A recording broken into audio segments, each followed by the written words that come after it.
ወደፊት አይደለም የምትባረኩት። የቁሳቁስ ባለቤት ስትሆን አይደለም የምትባረኩት። ያሰባችሁ ሲሞላ አይደለም የምትባረኩት። ምኞቶቻችሁ ሲሳኩ አይደለም የምትባረኩት። የእናንተ እንቅብና በኋቃ ሲሞላ አይደለም የምትባረኩት። ግመል አህያና ፈረስ ቤታችሁ ሲሞላ አይደለም የምትባረኩት። እሱ የብሉይ ኪዳን ነው። አዲስ ኪዳን ግን መጽሐፍ ቅዱስ መንፈሳዊ በረከት ነው። በረከቱ ኤፌሶን 1:3 የሚነግረን እሱን ነው። ዓለም ሳይፈጠር በክርስቶስ ኢየሱስ በሰማያዊ ስፍራ ምን ያረገን? የባረከን ነገር አይደለም። እዚህ ውስጥ አዎ ሰላም ነው ያሰብኩልህ። ከሰርካው የሰላም የቁጭ ብሎ እየሰማ ተሳክቶልህ እዛ ሃይዌይ ላይ ሄደ ቢሆን አንገናኝም። ቻው።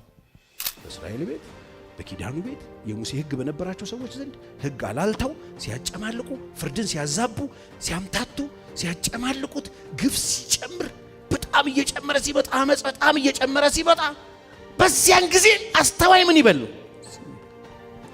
በግላችሁ እግዚአብሔር የሚያስብላችሁ የሰላም ሐሳብ የክፉ ነገር አይደለም። እየሞታችሁ የሚያስበው እግዚአብሔር መልካም፣ እየተራባችሁ የሚያስብላችሁ መልካም ሰው አይደለም እሱ። እያለቀሳችሁ እዛ ውስጥ እግዚአብሔር መልካም። ለዚህ ነው በለቅሶ ሸለቆ ውስጥ በወሰነው ስፍራ የሕግ መምህር በረከትን ይሰጣል። ስለዚህ ዛሬ የህይወት ጥያቄ ውስጥ ያላችሁ ሰዎች እግዚአብሔር በምንድን ነው ይመልስልኝ? እኔ የግል ህይወት ጥያቄ አለኝ። በግሌ ብዙ ጥያቄ አለኝ። ያልተመለሱ ጥያቄዎች አሉ። ለምን እምለው፣ እንዴት እምለው፣ መቼ እምለው፣ የታለህ እምለው እምልበት ማዕት ጥያቄ አለኝ። በጣም የፈራረስኩበት ጉዳይ አለ። ምንድነው መልሱ ካላችሁ፣ መልሱ እግዚአብሔር ሲመልስ ዓላማውን በመንገር ይመልሳል። ለእናንተ በግላችሁ ያለውን ዓላማ በመግለጥ ነው እግዚአብሔር የሚመልሰው። ምንድነው የእግዚአብሔር ዓላማ በእኔ ህይወት ካላችሁኝ፣ የእግዚአብሔርን ዓላማ ልንገራችሁ። በደንብ ስሙኝ።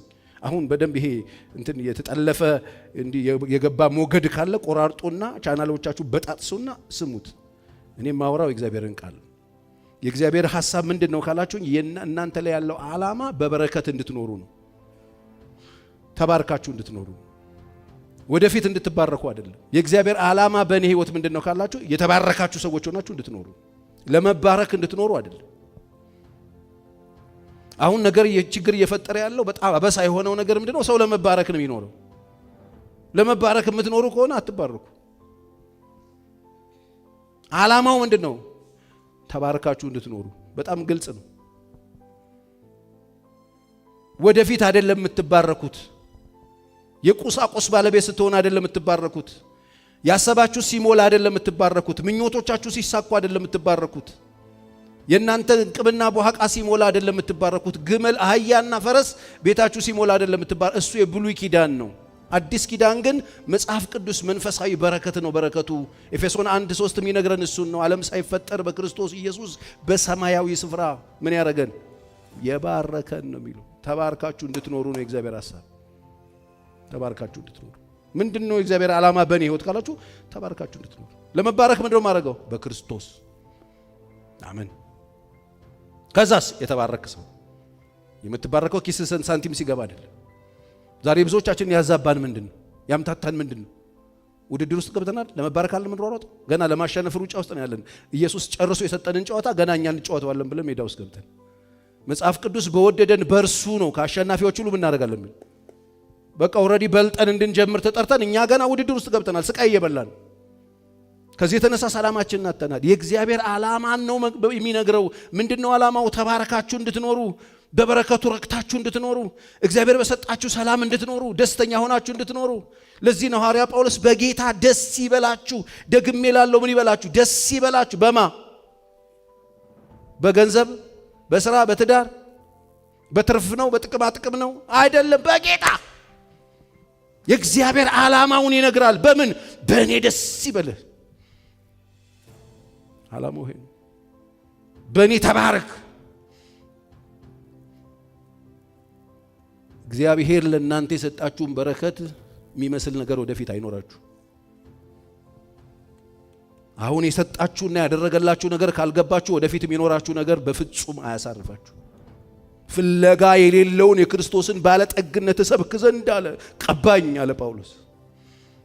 ምንድነው የምሰብከው? ፍለጋ የሌለውን ለማስተዋል ከመታወቅ የሚያልፈውን ያንን ጥልቅ የሆነውን ባለጠግነት ስለ ክርስቶስ እናንተ ውስጥ የገባው እሱ ነው። ተባርካችሁ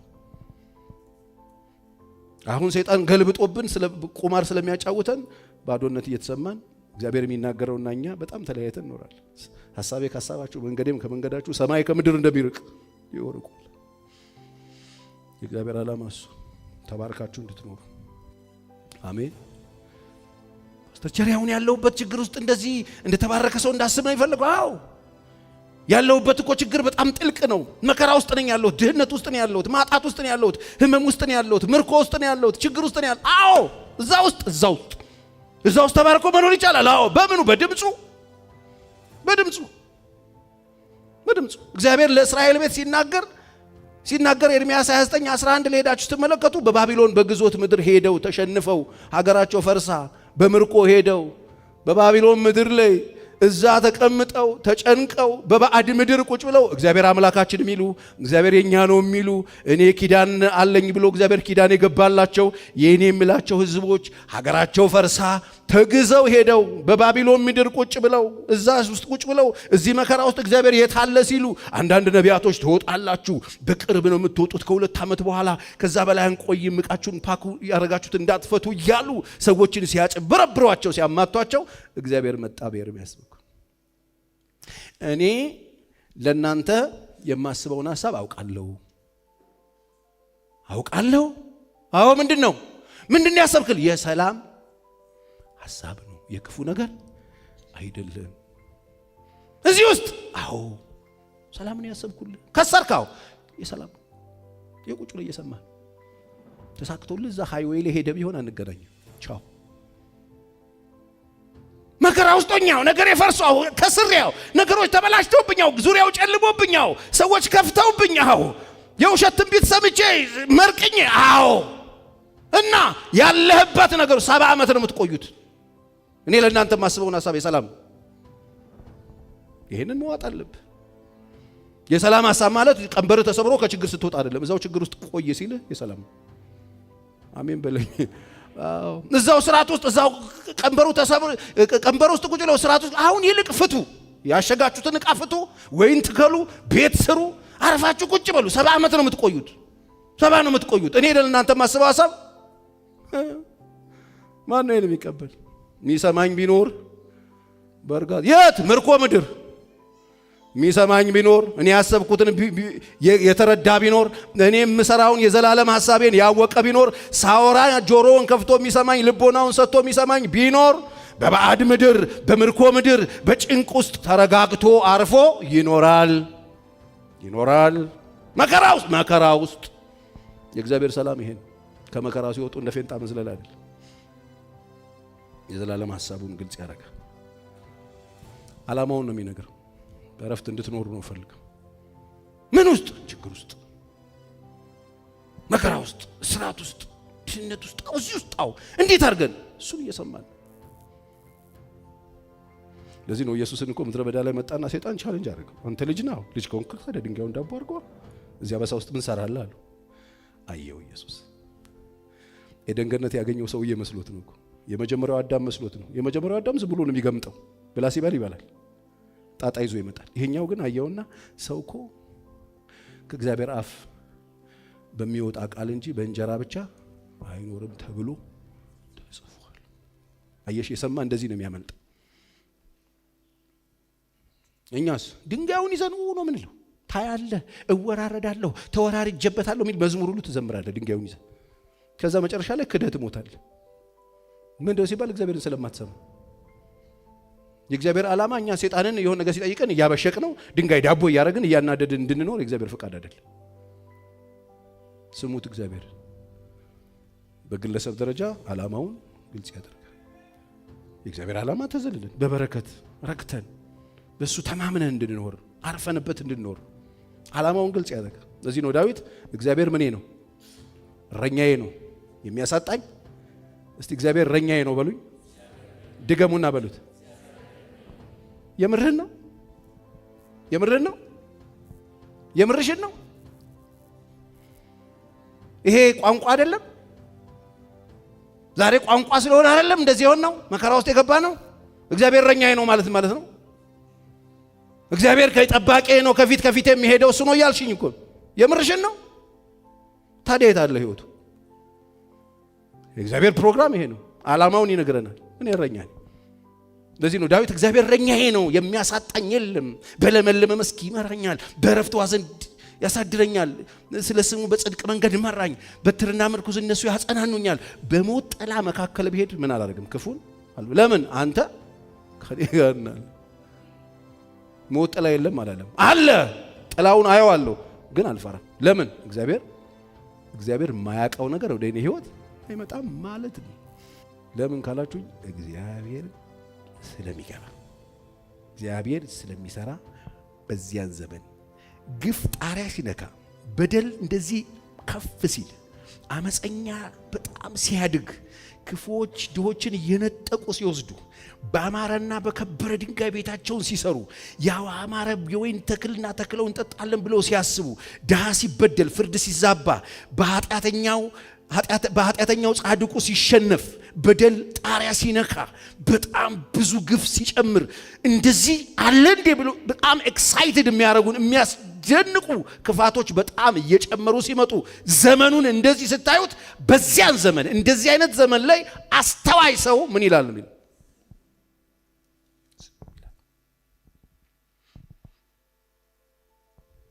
በሉ ለምንድን ነው ዝም የምንለው? እግዚአብሔር እንዲናገር ነው። አስተዋይ ሰው እጁን ይሰበስባል፣ እግዚአብሔር እጁን እንዲዘረጋ። አሜን በሉ። አሁን እንደዚህ አይነት ነገር ሰው በሰው ቢፈታ አይደለም። መፍትሄው ማጋ ነው? እግዚአብሔር ጋር።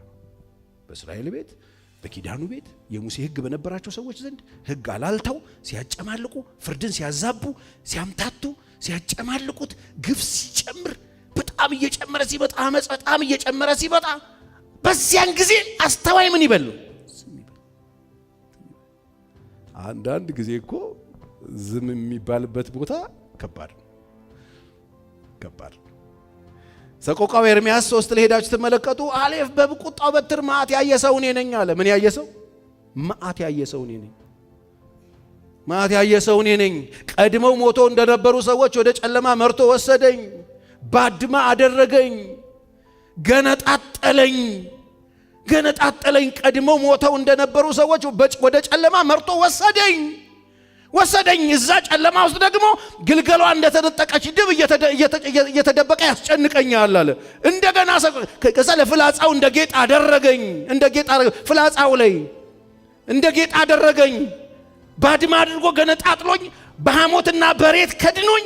ከዛ ቀድመው ሞተው እንደነበሩ ሰዎች መልካም ነገር ረስቼ፣ ብዙራዬ በተጠረበ ድንጋይ ተዘግቶ፣ በተጠረበ ድንጋይ በዚህም መንገድ የለም፣ በሁሉም አቅጣጫ ተጠረበ ድንጋይ ሆኖብኝ ህይወት ዙሪያዬ ተዘግቶ፣ ጥርሶቼን በጭንጫ ሰብሯቸው ይላል።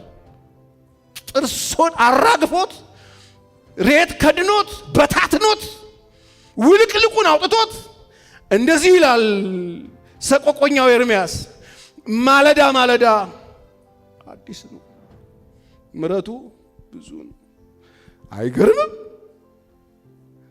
የሆነ እኮ የጠገበ ዘማሪ አይደለም ይሄን እያለ ያለው የተገነጣጠለ ሰውዬ። ምሕረቱ ብዙ ነው፣ ማለዳ አዲስ ነው፣ ታማኝነቱ ብዙ ነው። ሰው ይላል፣ ሰው በታናሽነቱ ቀንበር ቢሸከም መልካም ነው፣ እሱ አሸክሞታልና አርፎ ይቀመጥ። ሰው ዝም ብሎ ዝም ብሎ የእግዚአብሔርን ማዳን ተስፋ ቢያደርግ መልካም። እዚህም እዛም ያላችሁ ውድ ኢትዮጵያውያን ወገኖቼ እግዚአብሔርን ማዳን ተስፋ አድርጉ። እግዚአብሔር ኃይል አለው፣ ድብቅ ሰራዊት አለው። ከየት መጣ ያ ሰራዊት? ኃይለኛ ነው። በነገስታቶች ላይ የሚያላግጥ ሰራዊት መጣል። እናንተ የምትንቁ ኑ ልንገራችሁ፣ እግዚአብሔር ኃይል አለው። ሰው ዝም ብሎ የእግዚአብሔርን ማዳን ተስፋ ቢያደርግ ተገነጣጥሎ ዝም ቢበጀው እንደውም አፉን ባፈር ውስጥ ክተት ይላል። ሄዳችሁ አንብቡት። ሰው ዝም ብሎ። ስለዚህ እንደ ቤተ ክርስቲያን፣ እንደ ጋራ፣ እንደ ህብረት፣ እንደ ዜጋ፣ እንደ ሀገር ምንድነው የምናደርገው? የእግዚአብሔርን ማዳን ተስፋ እናደርጋለን። ይመጣል። መከራው ጨምሯል፣ አዎ ይመጣል። ተገነጣጥለናል፣ አዎ ይመጣል። ተበታትነናል፣ አዎ ይመጣል። እያለቀስን ነው ይመጣል። ተሰባብረናል ይመጣል። መልካም ነገር ረስተናል ይመጣል። ሬት ከድኖናል ይመጣል። ጨለማ ውስጥ ነን ይመጣል። እግዚአብሔር በዙፋኑ ላይ ነው። ዝም ብሎ እዚህ ጋር ዝም አይባልም። ግን ዝም ብሎ ኢዮብ ብቻ ይመስለናል ተገነጣጥሎ ዝም ብሎ ግድ የለም ይላል። እዚህ ውስጥ ቁጭ ብሎ ይመክራል ሰው ዝም ብሎ የእግዚአብሔርን ምን ማዳን የእግዚአብሔር ማዳን አለ። የእግዚአብሔር ማዳን አለ። ከየት እንደመጣ ሳይታወቅ የሚመጣ አምላክ ነው። ኮቴ ማያሰማ በሙሴና በአሮን ህዝቡን የመራ አረማመዱ ማይታወቅ በር ማይቀበቅ በተዘጋ ደጅ ድንገት የሚገባ አምላክ አለን። እግዚአብሔር በዙፋኑ ላይ ነው። የሰማኝ በደንብ አሜን ይበለኝ። እግዚአብሔር በዙፋኑ ላይ ነው። እግዚአብሔር በዙፋኑ ላይ ነው። ከእግዚአብሔር አይን የራቀ ምንም ነገር የለም። እሱ ጻድቅ ፈራጅ እድል ይሰጣል።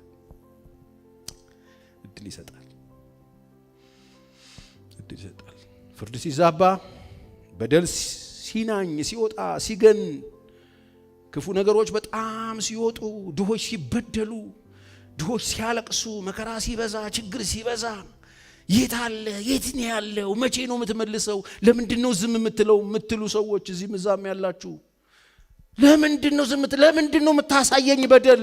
ለምንድን ነው የምታሳየኝ ግፍ? ለምንድን ነው የምታሳየኝ እንባ? ለምንድን ነው የምታሳየኝ የድሆችን ችግር? ለምንድን ነው የምታሳየኝ ፍርድ ሲዛባ የምትሉ ሰዎች ዝም በሉ። እግዚአብሔር በዙፋኑ ላይ ደም ብላችሁ ጠብቁት። ተስፋ ቢያደርግ መልካም። ምንድነው መልካም የሚሆነው ነገር? እንደዚህ ሲሆን ነገሮች በጣም ሲናኙና ግፍ በጣም ሲጨምር ምንድነው ይሻላል? መልካም ነገር ዋው ዝም ብሎ ጌታን ተስፋ ማድረግ። እስቲ ተስፋ አደርገዋለሁ ብሉ። ይሄው ተመሳሳይ ሐሳብ ሚልኪያስም ይነግረናል። ሚልኪያስ 3:11 ላይ እቺን የመጨረሻ ጥቅስ ልንገራችሁና ጨርሳለን። ሚልኪያስ 3:11 አለቆች በጉቦ ይፈርዳሉ። አለቃ ማለት አንድ አለቃ ምን እንዲሰራ ነው አለቃ የሚሆን? ፍትህ እንዲያሰፍን ነው አይደል? እንዲያስተዳድር፣ በስርዓት እንዲመራ ነው። አለቃ ተደርጎ የተሾመው ህዝብ እንዲያገለግል የተሾመው በጉቦ ይፈርዳሉ። በቤተ መቅደስ ውስጥ ደግሞ ካህናት ተደርጎ የተቀመጡት ደግሞ ካህናቶቹ ደግሞ በዋጋ ያስተምራሉ። መኒ ይላሉ፣ ፋራንክ አምጡ ይላሉ። አለቃው ጉቦኛ፣ ካህናቱ የሚሰሩት እንደ ጆተኒ በፍራንክ ነው። ይሄ ብቻ አይደለም፣ ካህናቶቹም በዋጋ ያስተምራል፣ ነቢያቶቹም በገንዘብ ይሟርታል። ነቢያት ደግሞ ካልጎረሰ አይተነብይም። ምን አይነት ምስቅልቅሎች ነው! በውጭ ስትወጣ አለቃው ጉቦኛ ከሆነ፣ ቤተ መቅደስ እግዚአብሔርና ሕዝቡን ለማገናኘት የቆመ ካህን በገንዘብ የሚሰራ ከሆነ፣ ነብዩ ካልጎረሰ የማይተነብይ ከሆነ እንዴት ከባድ ነው! እንዴት አስጨናቂ ነው! እንደዚህ ነው፣ በገንዘብ ይሟርታሉ። ከዚህም ጋራ እግዚአብሔር በመካከላችን አይደለም፣ እግዚአብሔር በመካከላችን አይደለም። ክፉ ነገር ምንም አይመጣም። ደሞ ድፍረታቸው ችግር የለም፣ ምንም ክፉ ነገር አይመጣብንም እያሉ በእግዚአብሔር ይታመናሉ። ደግሞ ገራሚው ፓርት ደግሞ ይሄ ነው፣ ይተማመኑበታል። እግዚአብሔር አይጥለንም አይተወንም ደግሞ የሚሉ አሉ። አለቃው ጉቦኛ፣ ካህኑ በገንዘብ የሚሰራ፣ ነብዩ ካልጎረሰም አይተነብይ። እንደዚህ ሆኖ እግዚአብሔር ከኛ ጋር ነው ይላል። እንደዚህ ሲሆን ምንድነው መልሱ? ምን እናድርግ? ሰው ዝም ብሎ የማንን ማዳን? እንዴት ነው እዚህ ጋር ፍርድ የሚሰጠው? እንዴት ይሆናል ይሄ? እንድንበታለን ያላችሁት ቦታ መሞቻ ከሆነ፣ እንፈወስበታለን ያላችሁት ቦታ መታመሚያ ከሆነ፣ መድኃኒት እናገኝበታለን ያላችሁት ቦታ በሽታ መሸመቻ ከሆነ፣ ፍርድ እናገኝበታለን ያላችሁት ቦታ ፍርድ የሚዛባበት ከሆነ ምንድነው የሚሻለን? ምንድነው የምናደርገው? በቃ ምንም ምርጫ የለን። ተገነጣጥሎ ባድማ ሆኖ ተሰባብሮ በተጠረበ ድንጋይ የተዘጋበት ነገር ውስጥ ቁጭ ብሎ ምን አለን ኤርሚያስ? ሰው ዝም ብሎ የህይወት ጥያቄ ያለባችሁ በግላችሁ እግዚአብሔር የሚያስብላችሁ የሰላም ሐሳብ የክፉ ነገር አይደለም። እየሞታችሁ የሚያስበው እግዚአብሔር መልካም፣ እየተራባችሁ የሚያስብላችሁ መልካም ሰው አይደለም እሱ። እያለቀሳችሁ እዛ ውስጥ እግዚአብሔር መልካም። ለዚህ ነው በለቅሶ ሸለቆ ውስጥ በወሰነው ስፍራ የሕግ መምህር በረከትን ይሰጣል። አይገርምም? ቦታውን ዝም ብላችሁ ይዩት። ለቅሶ ቤት ሸለቆ እግዚአብሔር ያሳያችሁ። በለቅሶ ሸለቆ ስለቅሶ ነው ያለው። ከዛ ደግሞ ሸለቆ ነው። ከሸለቆ ውስጥ ያወጣቸዋል አይልም። እዛ ውስጥ መጥቶ የሕግ መምህር ምን ይሰጣል? በረከት። እግዚአብሔር ሸለቆአችሁ ውስጥ ይመጣል፣ ጉድጓዳችሁ ውስጥ ይመጣል። በረከት አለው። እስቲ አሜን። ድምጽ አለው። አሜን በሉኝ በደንብ። ድምጽ አለው። ያወደቃችሁበት ጨለማ ውስጥ ድምጽ አለው። የገባችሁበት መከራ ውስጥ ድምጽ አለው። የገባችሁበት መከራ ውስጥ የእግዚአብሔር እጅ ትመጣለች። የተዘጋው በር ውስጥ የእግዚአብሔር እጅ ትመጣለች። በሶስት ደጆች የተዘጋው ወይኒ ውስጥ የእግዚአብሔር እጅ ትመጣለች። እግዚአብሔር ማይከለክለዋል። ይመጣል የእግዚአብሔር በረከት። እግዚአብሔር በዙፋኑ ላይ ነው። ስለዚህ በጋራ የምናነባበት የምንጸልይበት እስከ መቼ ወዴት ነህ እንዴት ነህ የምንልበት ጉዳይ ላይ እግዚአብሔር ያለው ዝም በሉና ጠብቁኝ፣ እኔ እሰራለሁ። አስደናቂ ሰርፕራይዝ አደርጋቸዋለሁ። እኔ ሰርፕራይዝ አለኛል። እናንተ የምትንቁ ተደነቁ፣ የሚሰራውን ትደነቁበታላችሁ። እንደዚህም ነው የምትሰራው? አዎ። አጣብቂኝ ውስጥ ገብቶ ንጉሥ አንድ ጊዜ 7 ቀን መንገድ ሄደው ወደ ጦር ሜዳ ሲሄዱ እጃቸው ላይ የነበረው ነገር ስንቅ አልቆ ወደፊትም ወደ ኋላም ማለት የማይችሉበት ጭንቅ ሰዓት እንዴት ይሻላል ምን ይሻላል ሲባል የእግዚአብሔርን ድምጽ የምንሰማበት አንድ የእግዚአብሔር ነብይ እዚህ ሰፈር የለም ተባለ። አንድ ሰው ያለ ሙሉ የእግዚአብሔር ሰው እንኳን አይመስለኝም፣ ግን የእግዚአብሔር ሰው እጅ ላይ ውሃ ያፈስ የነበረ አንድ ሰው አለ ተባለ። ተጠራና መጣ። ኤልሳን ጠሩት። ምንድነው የሚሻለን? ወደ ኋላ መመለስ አንችልም፣ 7 ቀን የመጣ ነው፣ ሊያልቁ ነው፣ ወደፊት መሄድ አንችልም፣ እጃችን ላይ ውሃ የለንም፣ ምንድነው የሚሻለው ሲባል እንደዚህ ያላቸው፣ ባለበገና አምጧል። ባለበገና ጥሩ። ምን ያደርግ? በገናውን ይደርድር። እዚያ ጥብቅኝ ውስጥ ልዘምር ነው። ይዘምር፣ ይጥሩት። ወገኖቼ ዘምሩ፣ አመስግኑ እግዚአብሔር። እስቲ በደንብ አሜን በሉ። ግዴላችሁም አመስግኑ። አጣብቅኝ ውስጥ አመስግኝ። ከዛስ ባለገና መጥቶ በደረደረ ጊዜ እንደዚህ ያለ አየ፣ በዚህ ሸለቆ ጉድጓድ ቆፍሯል። ያንሳል ያለው ሸለቆ ያንሳል። ጉድጓድን ቆፍሩ፣ የደከማቸውን ሰዎች ዶማ ያዙ አላቸው። ወገኖቼ ጉድጓድ ቆፍሩ፣ ሸለቆ ውስጥ ጉድጓድ ቆፍሩ አለ። ጉድጓድ ቆፍሩ፣ ቆፍሩ።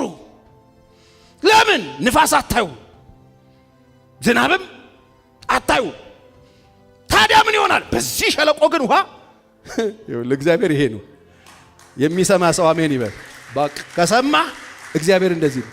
የለም ንፋስ፣ ዝናብ የለም። ያለ ዝናብ ውሃ የሚያመጣ አምላክ ነው። ታዲያስ እሱ እኮ ነው አምላካችን። በቃ ይሄ እኮ ሲገባ ጉራ እኮ አይቻልም። ይሄን እግዚአብሔር ይግለጥላችሁ።